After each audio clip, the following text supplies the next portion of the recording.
السلام علیکم ناظرین، آپ کو اپنے چینل میں خوش آمدید کہتے ہیں۔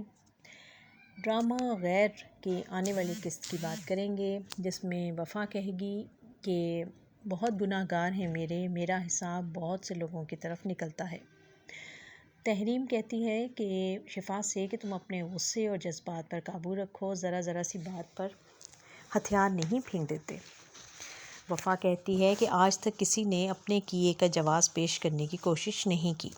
اور ثالث کہتا ہے شفا سے کہ تمہیں یہ حق کس نے دیا کہ تم اپنی طرف سے وفا کو بلاؤ اور اس کو اتنی باتیں سناؤ۔ اس کے جواب میں شفا غصہ میں کہتی ہے کہ صاف کیوں نہیں کہتے کہ وفا تمہارے دل پر آ گئی ہے اور اس کی آنکھ میں تم آنسو نہیں دیکھ سکتے۔ تحریم کہتی ہے شفا سے کہ اس چٹان بھر کی لڑکی پر تم اپنی محبت دان کر دو گی اور ساری عمر پچھتاؤ گی۔ شفا کہتی ہے کہ کافی شوق دے دیے ہیں اس نے مجھے، اب میری باری ہے۔ اور وفا شفا کے سامنے آتی ہے اور اسے کہتی ہے کہ تم ایک شادی شدہ مرد کے پیچھے ہاتھ دھو کر پڑ گئی ہو، جس پہ شفا کہتی ہے کہ تمہاری اتنی ہمت کیسے ہوئی کہ تم مجھ سے ایسی باتیں کرو۔ وفا کہتی ہے کہ جیسے تمہاری ہمت ہوئی ہے میرے شوہر پر بری نظر رکھنے کی،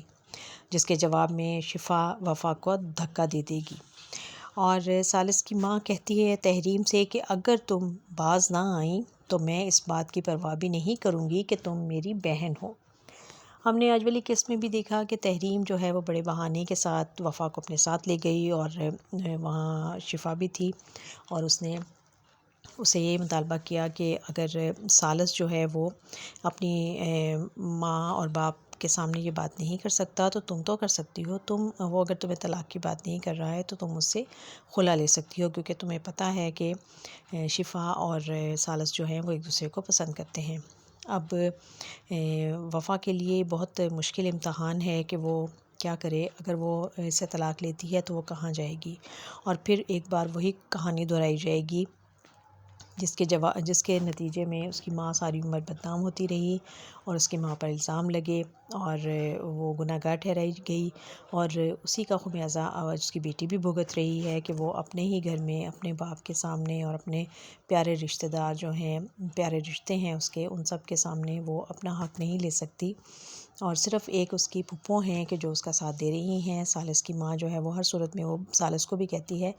کہ تمہیں شرم نہیں آتی یہ بات کرتے ہوئے، تم نے یہ سب کچھ کیا کیا، تمہیں اس وقت یہ احساس نہیں ہوا کہ تمہاری ماں بھی ایک عورت ہے اور تم نے ایک عورت کے ساتھ ایسا ظلم کیا اور اس کا سہارا لے کر تم نے اپنی بزدلی دکھائی، اور تمہیں اس وقت تم نے اتنا بڑا بہتان لگا دیا اس کے اوپر، وفا کے اوپر۔ اب ثالث بھی اس بات پہ بہت پریشان ہے اور نادم ہے، اور اس کو بھی سمجھ نہیں آ رہی ہے کہ وہ کیا کرے، بلکہ وہ ایک موقع پہ شفا کو اس بات پر ڈانٹ بھی دیتا ہے کہ یہ تم نے کیا کیا ہے کہ تم نے وفا کو بلایا اور تم نے اس سے اس طرح کی باتیں کی۔ یعنی اب وہ بھی آہستہ آہستہ وفا کی طرف اس کا جھکاؤ ہوتا جا رہا ہے، کیونکہ ماں اس کا ساتھ دے رہی ہے، اور ماں نے اسے یہ بھی کہہ دیا ہے کہ جب تک میں زندہ ہوں تب تک تم اگر اس کو چھوڑو گے تو تم پھر میرا مرا ہوا منہ دیکھو گے۔ اور اسی بات کی تسلی ماں جو ہے وہ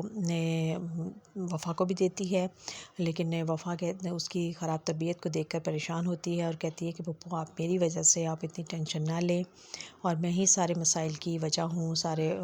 فساد جو بھی ہوتے ہیں ان سب کی جڑ میں ہی ہوں، میں ہی پریشانی آپ سب کے لیے پریشانی کا باعث بنی ہوئی ہوں۔ اب دیکھتے ہیں کہ یہ سارا ڈرامہ جو ہے وہ کہاں جا کر ختم ہوتا ہے۔ تحریم جو ہے وہ تو اپنا بدلہ لینے کے لیے، جیسے اس نے پہلے اپنے بھائی کا گھر تباہ کیا اور اپنی بھابھی پہ الزامات لگوائے اور اسے گھر سے چلتا کیا، اور اب وہی کام وہ اس کی بیٹی کے ساتھ بھی کر رہی ہے۔ کیا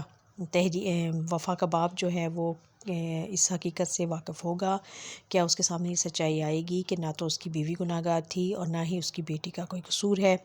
یہ سب کچھ جو ہے وہ ثالث کی غلطی سے اور اس کی اپنی بھتیجی کی غلطی سے ہوا ہے، اور کیا وہ حق جو اس کے باپ کو اپنی بیٹی کا دینا چاہیے، اور وہ پیار جو وفا کے حصے کا پیار ہے جو کہ وہ آج تک اس کو نہیں ملا ہے، کیا وہ اس کو ملے گا؟ باپ کی شفقت، باپ کی محبت اور اس کا پیار کیا وہ حاصل کرنے میں کامیاب ہو پائے گی یا نہیں؟ یہ بہت بڑا سوال ہے جو کہ